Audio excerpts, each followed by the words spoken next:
evening, ladies and gentlemen, and welcome to the Mahoning Drive-In Theater, the largest single-screen drive-in in the United States. We're certainly glad you could be with us this evening. And don't forget, the concession stand is open with all kinds of great things to eat and drink.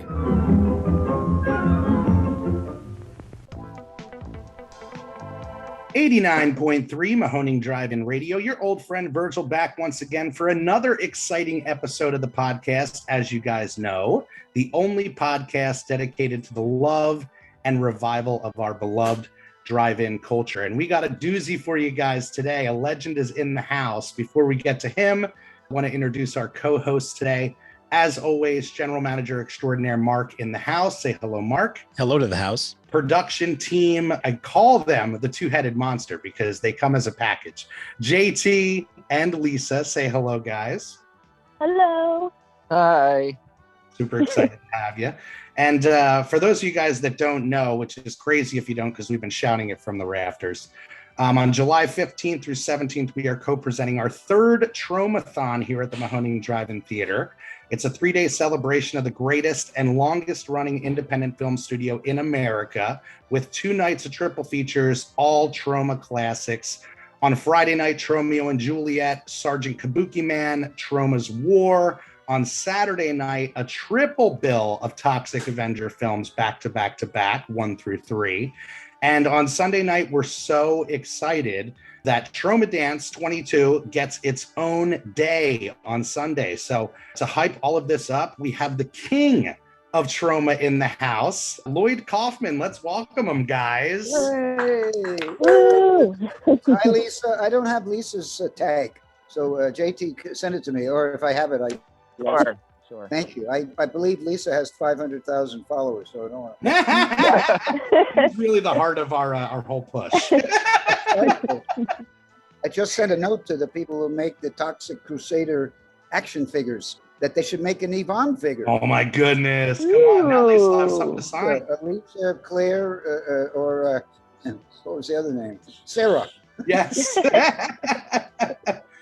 Well, thank you for making the time for us. Like we talked about, super focused on drive-ins, but since we have you, we're going to kind of pick your brain as well. Sure. For us, we are, of a certain age. We're products of the video store and the cable era. So for us, a lot of the discovery of Troma came from the cult classics section in the video store, or came from the USA Up All Night, which was a real exposure piece for Troma. So where do you fall as far as the exposure for Troma, and when you kind of turn the corner as far as people knowing the brand? Well, our strategy from 50 years ago was to create a brand. And I still don't think too many people know about it. Advertising money. But clearly we grow because I can see the followers. Troma Now, the video streaming service, is growing slowly. So I think we've always been a brand. It's just now it's micro. It used to be minus micro. Now it may be micro plus in size.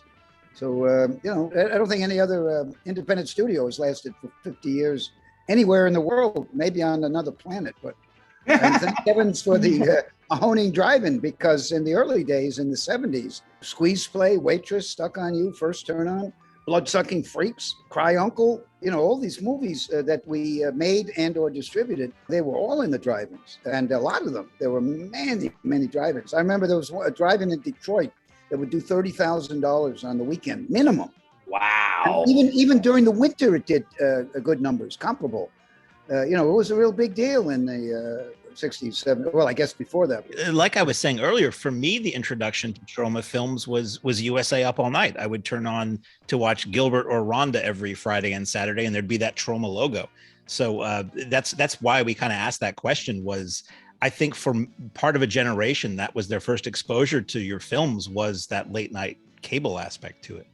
Well, I think VHS, Vestron sold about 2 million VHSs at $200 a pop. We didn't get a lot of it, but Toxie was, as far as I could discern, because one of they poached our head of distribution, and he told me that TOXIC AVENGER was a seminal movie because it proved that horror and exploitation would work on a VHS tape.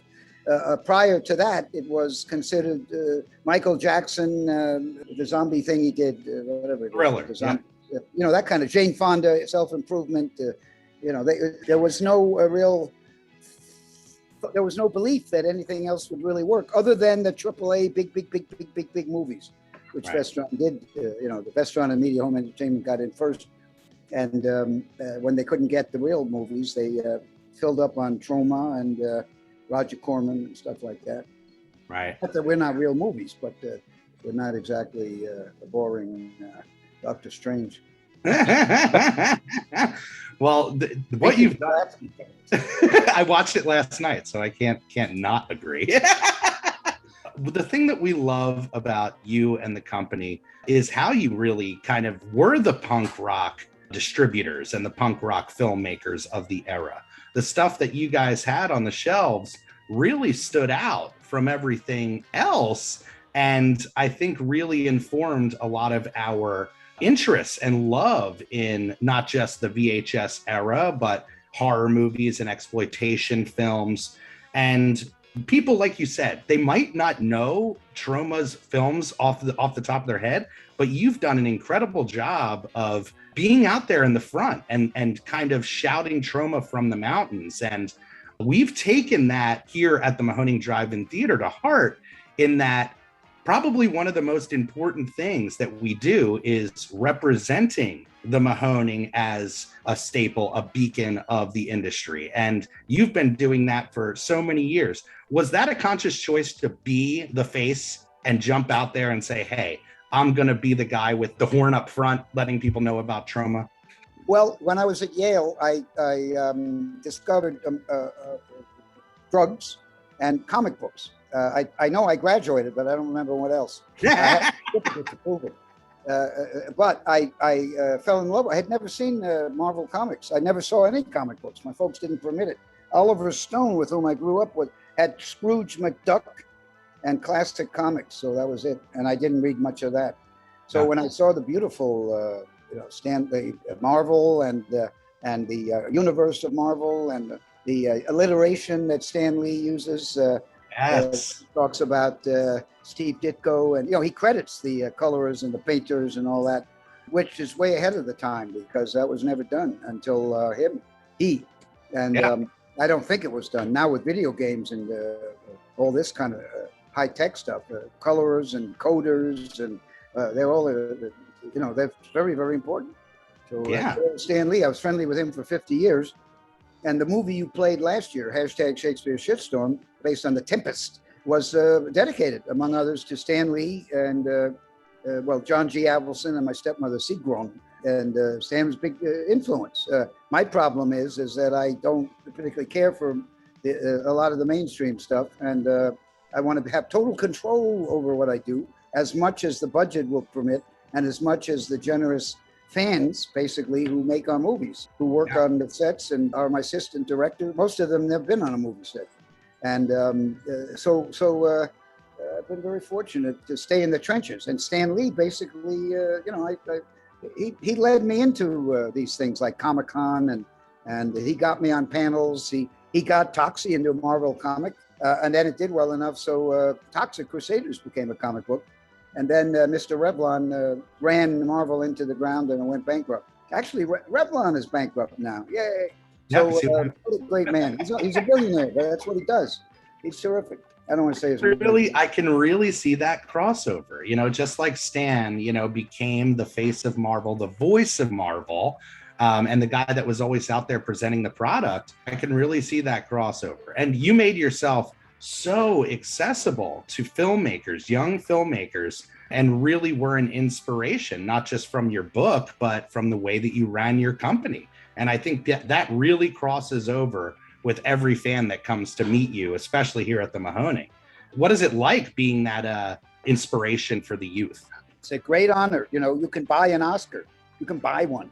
Yeah. And I'm sure that there are hundreds of millions of people who are very inspired by Doctor Who, or Mr. Who, whatever it is, or Spider-Man 52, but they don't make movies.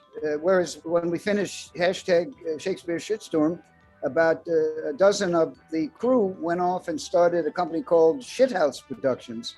And I gave them some money. And they're making an anti-hunting movie called Curse of the Weird Deer. Yes, I've heard about this. It's going to be great. Do you know Tom Lehrer by any chance, the satirical songwriter of the 60s? Poisoning pigeons in the park. Yeah. Oh, yes. Yes. The old dope peddler, songs like that. Anyway, he has an anti-hunting song from 1960-something that we're going to put as the title sequence music or the end titles. And it's a great movie. It's funny as hell, and clearly an offspring of Troma. And you're showing a movie next week in Tromadance by one of my proteges, Mercedes the Muse. It's a movie about feminism from her point of view. It's terrific. It's feminism today, what it should be. That's what I love about your movies and Troma in general, is that there's so much to say. Like, there's so much satire, political, social satire, or environmentalist points of view, and it's not just all entertainment. You're also getting something like educational or something that you should like learn from it. Indeed, Samuel Fuller, who, if you haven't seen his movies, he's dead. Oh, yeah. But he was a buddy. Shock Corridor, Steel Helmet, House of Bamboo, tons of amazing auteur movies. He was able to do it working with the studios. I can't, but he loved Troma's work. And he told me, stay independent, try to keep control of everything, and keep doing what you're doing. Yeah. Very bad advice, but anyway. Well, something's worked, you know. For us, when the opportunity came along to partner with you guys and host Tromathon and Tromadance, it was a dream come true. I mean, literally, the crew was jumping out of their skin. It was right during the pandemic, 2020, and a lot of people were looking for a new home for their established events. And you guys at that point had been doing Tromadance for 20 years. Right. So can we talk a little bit about how that came to be and how it's kind of grown and changed over the years? Thank you. Yeah, sure. Trey Parker, whose movie Cannibal the Musical, we helped out and helped them finish it. They're great guys. He and Matt Stone. They were obsessed with going to Sundance. Yeah. And they sent Cannibal the Musical, and they paid the submission fee, because I'm not going to give any money to Sundance. They paid for it, and we got a condo out in Sundance. Oh, sorry, Trey. They never got a fuck you letter. They never got a get lost letter. So Trey and Matt said, well, they didn't tell us not to come, so let's come. They didn't even, they sent nothing. Yeah. So we all showed up, and Trey created a one movie film festival. He got a room somewhere on, at some sort of a conference room, equally very well located, and people loved the film. And that were and also we all were treated so poorly and so snottily by we never met anyone high up in Sundance, but just the staff, just the so-called interns, just the thugs from HBO that would run around pulling down our, there's one billboard for independence, and the thugs that would pull down our little posters to put up these giant posters for Sundance and HBO and all that stuff. It gets worse and worse. We're in an age of non-disclosure agreements. Nobody trusts anybody, right? If somebody says the script, I'm not going to sign it. It's ridiculous. Yeah. I've been doing it 50 years. If you don't trust me, don't send me your fucking script. Although I have to say, I did sign non-disclosure for TOXIC AVENGER, $1 billion remake with Peter Dinklage. Oh yes. Oh. That we're going to hopefully, hopefully talk about a booth next year at Tromadance. We play. Oh my gosh, that'd be great. Yeah, we'll get Peter to come out. I should give you the name of my boss at Legendary, who's a great guy. He's very young, loves Troma, as does the director. Yeah, who knows? Maybe that would be a lead film next year. I'm telling you, we would love it. I mean, the excitement is there. As soon as the news broke, we were getting tagged left and right from people excited about this coming to a big screen to near them. So yeah, people are always asking me when I'm dressed up in the costume. They're like, "Is it true? Is there a remake coming?" Like, I mean, I'm still waiting for the trailer, though. You know, It's a very different Toxie. Yeah, it's very different. After all, Peter Dinklage is playing Toxie. I can tell you that because it's public knowledge. Elijah Wood is very good. Kevin Bacon is hilarious. Well, I shouldn't even be commenting. Sorry. Yeah, spoiler alert. Yeah, now we're not going to get paid. We broke it up. It's the good old Virgil. Well, you said it, you know, when the industry kind of pushes back against you and you don't feel welcome in the industry, you guys, again, the perfect example. Screw it. We're going to create our own thing. We're going to march to our own tune. And again, with the crossover of what we try to do here, it's in a lot of ways, it's selfish programming. It's things that we would love to see on the big screen and have the opportunity to play on the big screen. And us being such Troma fans, the idea of coming together again for Tromathon was a dream come true. And we're coming off of 2 amazing years back to back. You weren't able to come the first year because of the pandemic, but you and the commish were here last year. And boy, oh boy, we could tell you guys fell in love with what we were doing and what we stand for with the preservation of 35 millimeter. I'll never forget, as long as I live, how beautiful watching hashtags. Well, it wasn't 35 millimeter, it was the DCP. That's right. It was so beautiful on your beautiful screen with the amazing projection and the best sound I've ever heard for hashtag Shakespeare Shitstorm. And to see it in the twilight with a few kind of dark blue behind it with the twinkling stars. Oh my God, it was great, unbelievable. And of course, working with Lisa and JT was a blast. You know, what a crazy connection. And we say everything we have here is destined, you know, the connections that we make, all that other stuff. But the fact that JT has kind of gone on to become your guys on the road Toxie, and Lisa has joined the Toxie pack is again another amazing destined gift here.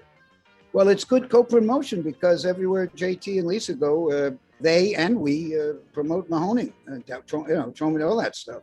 So it's a good symbiotic relationship, I think. Yeah. I love to do it because, like, you're just such a good guy. I've come to learn, you know. Not that I didn't think anything bad before. I'm just saying, but like personally, I've just witnessed hanging out with you. Like, I tell everybody this story because I can't help it about how great you are. After we had dinner at the Chinese restaurant, I tell everybody this. You insisted that we all walk double dementia back to her car, even though it was blocks away, which was so nice. Then along the way, you stopped and to observe and like empathize with like the homeless situation because they were dropping off a bus of people to like a homeless shelter. And you actually like you stopped and like took it in. And I realized that. And then when we passed a street vendor and they're trying to hawk some merchandise, some merchandise. And you said like, oh, I'll be back later. I'll be back later. And I'm thinking like, oh, he just said that, you know, to get rid of the guy. Like I would do the same thing. But then on the way back, you had to stop and you did give him money and you bought a hat from the guy. And I was like, oh my God, like this guy's so great. And then you offered us the hat and you were like, oh, I'm sorry. You like this hat? And I was like, this guy is so genuinely cool and like empathetic. He's real. And he lives in like the real world. And I just appreciate that. So we love like helping you out. Well, thank you very much. And I hope from the recesses of what's left of my heart that you'll all be successful July 15 through 17. And we are working hard in Tromaville to promote and try to make your artwork, JT and Lisa, and the videos you've done as well known as possible. And thank you for all you did. The amazing Ukraine video, that painting. Yeah, James got an IMDb credit off of that. Somebody put it up on IMDb. I'll take it. But that was Andrew Kern did the art for that poster, which was cool. That's another thing that I do appreciate about you is that like you do make your voice heard. Like you're not afraid of saying something that's going to upset somebody. And if there's a situation like now the Roe versus Wade situation or like with Ukraine, like you put your thoughts out there. So like I'm always like down to help, you know, amplify what you have to say. Here's something I was interested. Virgil, I know you watch a lot of porn. Oh yeah. You know, these porn people are billionaires, right? I don't watch any, but I know damn well that Vivid and TubeGalore.com and PornTube, they've made a lot of money off of women's bodies. I have seen nothing from the porn industry protesting this Supreme Court decision. What's that all about? Yeah, it's pretty Wow. Isn't that terrible? That's terrible. That's as bad as the the majors, Oscars So White and all that kind of stuff. They ought to be out there in front leading the charge. Jesus. The sad thing about it is you have so many people who are afraid to speak up, and they bite their tongue in this I'll offend anybody world, And again, another crown in your jewel is that you've never been that. You're always one of those guys that wears your personal feelings on your sleeve, and you're not afraid to mix that with your business. Oliver Wendell Holmes, whose biography I read, a Yankee in Olympus. He was one of the great Supreme Court justices, but not a good one. But he did say, to truly live, a man must share in the actions and passions of his time. Now, you can't say man now, but you could say a soul or a person or they must, you know what I mean? But I believe that I read that book in like 6th grade. Yeah. I don't think at the time they asked me to write an essay on it. I didn't get it. But after I got a C on the essay, a teacher explained what the meaning was. And it stuck with you. Well, the big headliner last year was #Shakespeare shitstorm, which I know you guys have been on the road like rock stars this year, touring the film. You want to let people know where that film is as far as availability? Is it still out for? Are you still on tour? It's the next stop is Arlington, Texas. The Studio Movie Grill. That's complex. Yeah. And they're going to establish Troma Mondays in Arlington, Texas, and they're kicking off with #Shakespeare shitstorm. Amazing. We don't actually. We got something going in San Francisco. They're playing Divide and Conquer. I'll be there, but I don't think #Shakespeare shitstorm's in the deal. Yeah. I think we're searching for theaters. I don't have the schedule, but there may be 1 or 2 dates we have that I don't know about. But yeah. New York went a couple of weeks. LA went a couple of weeks at Lemley. Very nice. And the Times gave the film New York Times gave a pretty good review. That's great. Not as great as the review they gave you 2 years ago. What a weird, talk about divine. Literally the week before we're almost bought out, we get an amazing shine piece in the New York Times, and we're being reached out by everybody, to congratulate us. And then the news breaks that we're about to be bought out. And I think it only helped, our whole situation go viral. The fact that it was on so many tongues. It was kismet, without a doubt. And we all contributed, and we all sent out huge numbers of, we're doing what we're doing now for abortion. Yeah, you guys are amazing. You always are. You guys are amazing to keep at it. And, your machines are made in the 1945 or something. Yeah, 1947, been run since 49. Yeah. Yeah. And how great that is. You're moving up on 100 years. Yeah, it's a functioning museum. Jeff says it perfectly. We are, every single night we have people come in who are just wowed by the fact that we're able to run a business on such kind of archaic equipment, but in their heads, they're thinking, this is how I grew up watching movies. This is something worth preserving. So it's a really great situation, And the tents, the people pitching tents, it's like a mini Woodstock. I thought that was that's the crossover. I grew up on a stage and was fronting some bands at the time when I came into the fold here. And the first thing I thought was, man, if we can do, like an overnight situation that could make this like a rock concert, like a music festival.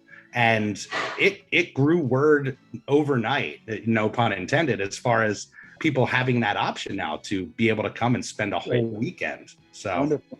That's terrific. Well, good luck with that. Let me finish on the Tromadance. Sorry. Sure. No. I digressed too much. So out of that unpleasant first experience at Sundance, we decided let's poke a stick in the eye of Robert Redford and we'll start Tromadance. In fact, Trey Parker suggested we use that name for the festival. They didn't dare come after us for some reason, which is amazing. Because they did come after the commissioner.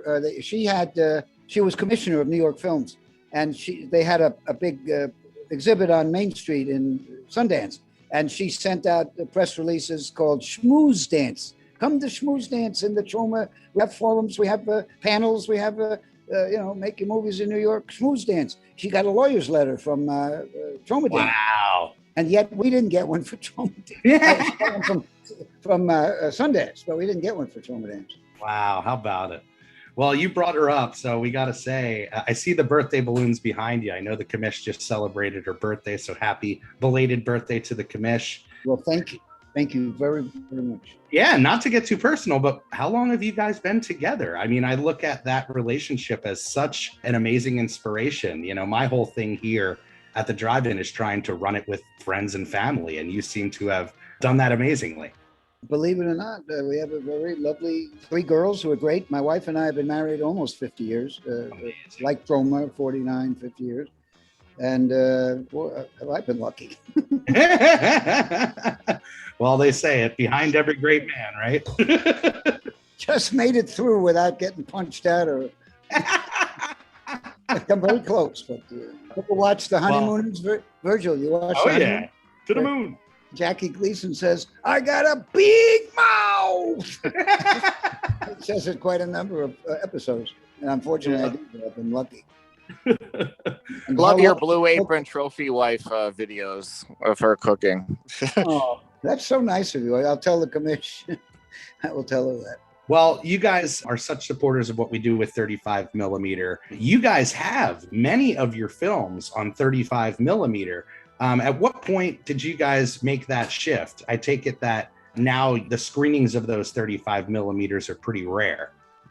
Well, the problem is the labs that we use pretty much went bankrupt, and they didn't tell us. Or if they did tell us, they didn't give us all our materials back. And I believe that, we used to make 135 millimeter prints of everything. Uh-huh. And I think Michael Hers in his stupidity had most of them destroyed because the storage was ridiculous. Oh, yeah. And DVD hadn't come out yet. And, we blew it in that department. We also threw away a lot of great bonus material. Troma's War, there's a wonderful scene where a blind person with a beautiful breast falls into the water like Humphrey Bogart in African Queen and emerges with leeches all over her boobies. It was terrific, but it was too long. The film was too long, but it would have been a wonderful film nerd kind of a bonus. Yeah, well, it went the same way that vinyl records did. People thought at a certain point, well, this isn't worth anything. It's just taking up space. Yeah. So, don't feel bad. But most of the situations that we run into where a print isn't available, that's usually the case. Somebody just kind of discarded it thinking, when would I ever need this again? Well, the good news about Troma is that a lot of our prints were sold out the back door. So very often there's a company called AGFA that has rights to our movies. They have some 35. I don't know what ones they have. But there are a lot of collectors who who actually have our prints. So you may be able to, maybe if we start 6 months in advance, if you have a print for a Troma movie. What is it? We'll give you a presidential pardon. Which means a free pass. To the drive-in, right? To Mahoning Drive-In. Yeah. Well, a lot of the stuff we do get come from private collectors, and we've been very, very blessed in that front. But that's terrific. The other problem we have, Virgil, JT, and Lisa, and Mark, of course, is that in the theaters, I don't want to name names, but very often the projectionists are kids, film school graduates, or they're not union guys anymore, and they collect. So we'll send out the TOXIC Avenger. And we don't have any editing room for 35 anymore, so we can't check the print. Yeah. So we'll send it on to the next place, and they send us a nasty note. Hey, the head crushing scenes there. We don't want this version. We want the real version. So there's that problem. Collectors, not you guys, but often that happens, and they don't tell us. If they would tell us, we could make a piece of it and stick it in, but they don't tell us. I mean, just like theaters, how we were born really was when the industry shifted to digital and said, hey, we're not going to be producing films on 35 millimeter anymore. And if you don't have a means to show digital, you're pretty much out of business.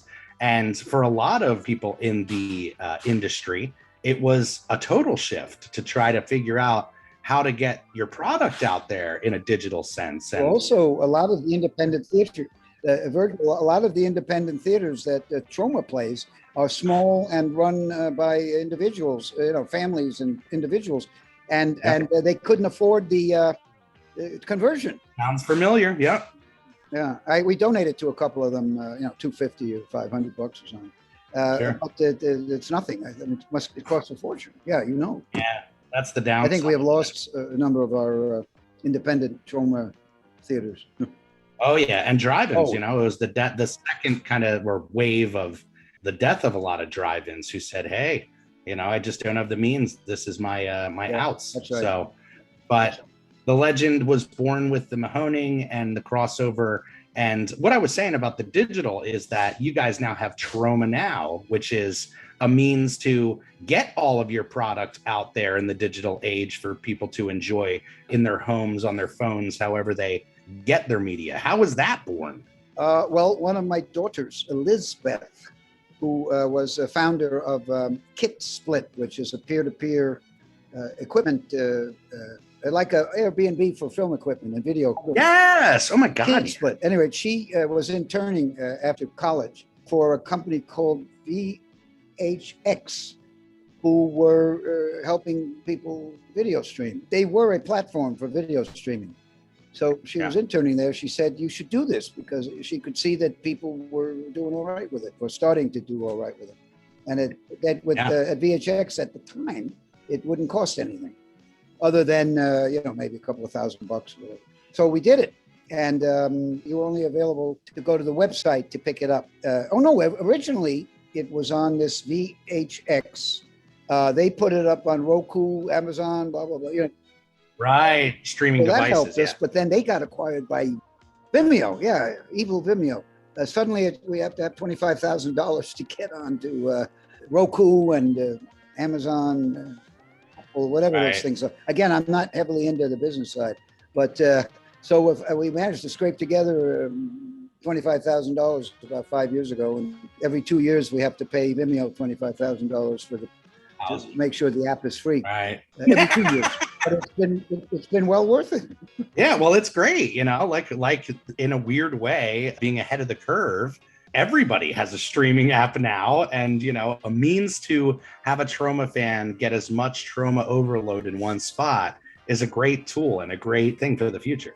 Well, that's great to hear, and thank you. And certainly right now, Tromadance is growing slowly, but enough to really kind of keep us alive, which is, Blu-rays for collectors. The theatrical is a loss leader for the most part. So here we are with we don't want to deal with the big guys because they totally stomp on us. So we've got our own little streaming service, and we do everything ourselves. That's the way to play. Punk rock mentality, baby. Exactly. I feel like you're hitting like the mainstream again though recently, because I've been seeing the masks from Trick or Treat Studios. The figures are in Walmart. Like, it's bizarre and uncool, but I could go to a Walmart like today and go find a Toxic figure. Yeah, there. Mago. Yeah. Mago's for 7, creepy, Big Herc's, fashions, the fashion department, terrific. It's nuts, How lucky are we? But I think the Toxic big budget has a lot to do with it. And just 50 years of, as Woody Allen says, success is 88% just showing up.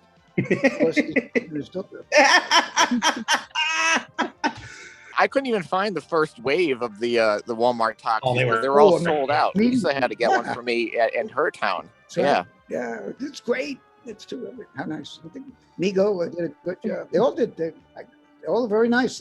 They get our team's opinions and notes, and usually the younger guys at Troma know what to tell them. And they're terrific. How lucky are we? Again, it's publicity. Yeah, it's all getting out there. Brand recognition, And 50 years of bootlegging, which doesn't hurt either. It all helps. Piracy, the fake T-shirts, the fake poster, all this stuff. I don't really mind it because it's free billboard. Yeah, absolutely. Let the fandom flag fly, Exactly. That's right. Well, we don't want to keep you all day, but I got to ask about your experiences as a youngster and coming up with drive-ins. Were you blessed? I take it, being a New Yorker, were you blessed with drive-ins right around you as a kid? There were some, but in the old days, there were 18 sub-distributors. The country was divided, at least for us, into 18 territories, each with a sub-distributor. They were responsible for getting the theaters and for putting up the advertising money, and then they would steal all the rest of the revenue. So most of the independent filmmakers went out of business, but somehow we were able to get through that period, and we did very well, actually. And so I didn't have any real experience with the drive-ins. I had only been to them as a child when my father would put me in the trunk and close it and tell me he was taking me to the drive-in, and then I'd wake up in a garbage dump somewhere. Very little experience with the drive-in. Yeah. But they sure were a very important staple of our own stable. Yeah. Well, that's the thing. It is a piece of American culture that's certainly worth preserving, you know. You said it. You said it. Along with those wonderful 1950s California apartment complexes with the port for the cars. Yeah. They're knocking them down, but there's some of them they're trying to save, and all this stuff is wonderful. Yeah. Right? The culture of the car, my God. That's the thing, it's the landscape of our country. So yes, exactly. Well, James, Lisa, Mark, you got any questions for King Lloyd before we let him go? I can be your queen too. I do have an interesting story. At Zombie Fest this year, they had Brian Usna out there, and I was standing outside. It was just about dark, so they had the coming up shows up on the screen, and Brian Usna seen you pop up there, and he's like, "Oh my gosh, Lloyd, I love him. He's so nice." And he was like going to tell a story about, and I missed part of it, but it was something about you getting an award. He was there and seen, you guys were getting an award, and you didn't want to take the award. You were like, "No, we give the awards here." But he was like, "Lloyd, he's so nice. He's so nice." That's kind of rude. I'm glad it came out okay. Yeah, Usna was a dream. We had him out. Oh, he's the best. He's so talented, the best guy. He and Stuart Gordon. The best. Yeah. Unfortunately, it blew my mind that he never did appearances. When he was here, he was so shocked at how many people wanted to meet him and get his autograph. I said, "Man, you could be doing this every weekend." Nice. Again, nicest guy. His wife is lovely. In fact, his kids were with us in Spain at a festival, Sitges. He had a movie and we had one. And, we really all hit it off. I had a couple Troma guys with me and my wife, and he and his wife and kid, and we all had a great time. Oh, that's beautiful. Yeah, he loved you. Oh, that's nice. Don't tell him that we let his prepubescent kid smoke pot. He may have been a teenager. When in Spain. Lisa, didn't you have another story that you were telling me about Michael Hers? Oh yeah, so you guys were up in New York for the Shakespeare's premiere in New York. JT was with you, and I was in Atlantic City because we were going to be working the Troma table with the boys. And I'm at this show, my friend's band's playing, and I meet this guy in between sets, and he's like, "Yeah, my friend, he makes movies." And we were just talking. I'm like, "Who's your friend?"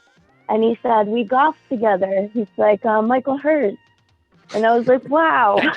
That's amazing. What a connection. It was weird that I was there for you guys, and then I meet him, and he knows, I was like, wow, that's weird. Amazing.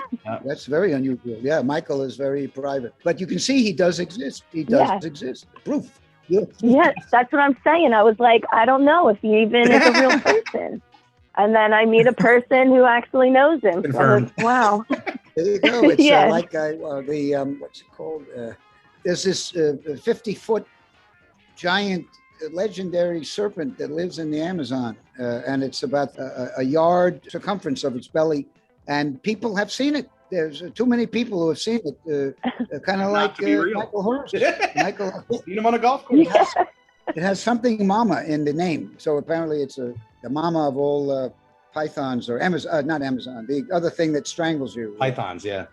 Not python or the anaconda or whatever. I think it's a subspecies, if they can actually find it, a subspecies of anaconda. But it's like Michael. People have cited it. Haven't been able. Did you do a big pose of him just looking at the camera? All I have to say is that it was an honor getting COVID with you. We all got it. That's right. Yeah. Thanks to the Museum of the Moving Image. Or it might have been that little theater, Cinema Village. I think it was that bar we went to afterward, honestly. No, that's where I caught the clap. COVID came from the Bleecker Street Cinema. By the way, they held us over at JT. We got 2 weeks there. So great. Very little advertising. That was a very magical evening, I have to say. I mean, I was dressed like Toxie, but everyone was dressed to the nines, and it was like, kind of felt like what you like earned for all these years, all 50 years of Troma. Is like, this was like the pinnacle. It felt like, for the movie that's like your most personal movie, that's like reflective about you and like your career, and it was like widely celebrated there, and it was a wonderful little night. Certainly was for this the narcissist. It was the best. You got to be a fan of you. That's the key. Thanks again. Thank you so much for doing all this. Yeah. And it's fun. It's fun. It's art. It's business. It couldn't be better. How lucky are we, right? It's a great extension of what we do and our personalities, and the fact that people come into the theater and they know who we are. We're taking a tip from Uncle Lloyd. We're putting ourselves out there, and we're representing the thing that we love with all of our heart in a big bad way. So Lloyd, thank you for everything that you've done for the Mahoning. We can't wait to see you next week. And again, folks, you're hearing it here, July 15th, 16th, and 17th. Get your butt to the Mahoning Drive-In Theater, Tromathon 22 and Tromadance 22. 22, the year of Toxie. Yeah, that's right. 22, yeah. Hashtag me too.